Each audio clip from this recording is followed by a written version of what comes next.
According to smokingstatistics.org, in the United States, 1 in 10 people die from a smoking-related illness every year, and every 10 seconds somebody dies due to smoking. Who here has smoked before? At all? Can you tell us why you smoke or why you smoked before? Just for relaxation, especially when I'm stressed out. Relaxation? I get bored and it helps re-energize. Get bored? Alright. You may have started smoking for many different reasons. Smoking is very detrimental to your health, and the sooner you quit or the sooner you stop, the better. Growing up, I witnessed my father smoke his whole life, and at a very young age, my 3 siblings and myself were diagnosed with asthma, a pulmonary disease, and according to smokefree.gov, this disease is related to secondhand smoke.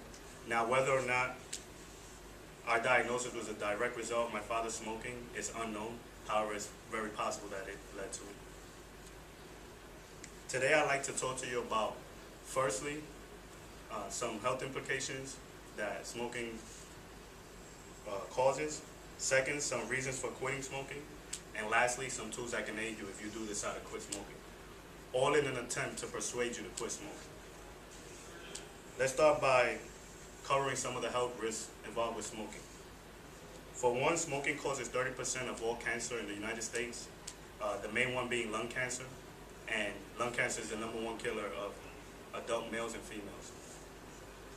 Smoking is also responsible for different types of cancer, like cancer of the pharynx, the oral cavity, and the larynx.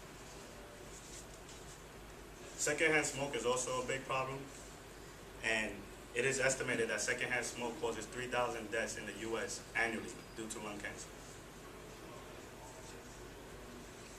If that's not enough to motivate you or make you want to quit smoking, I would like to share some good reasons or other reasons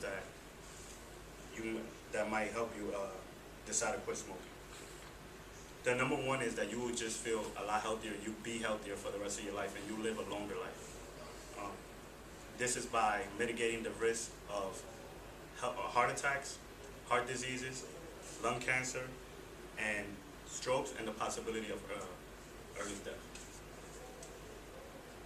You will also no longer expose others or the environment to your secondhand smoke.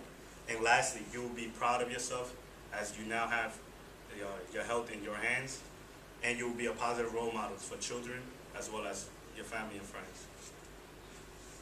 It is never too late to make a change in your life, especially a positive one. Let's discuss some options that can assist you if you do decide to quit smoking. The first one is the nicotine patch, which just it's placed on the skin, preferably the upper arm, and it just gives you a jolt of nicotine so you can deal with withdrawal. And the nicotine gum, which is chewed, obviously, and does the same thing as the patch, but in a lighter dosage. So you can gradually work your way from the patch to the gum, and then eventually be smoke-free.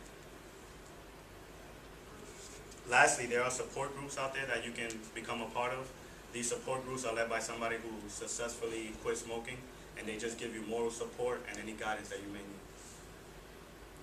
It is very possible to quit smoking. All you need is the right attitude and the proper tools and support. I have told you about some of the health implications regarding smoking, like lung cancer, some of the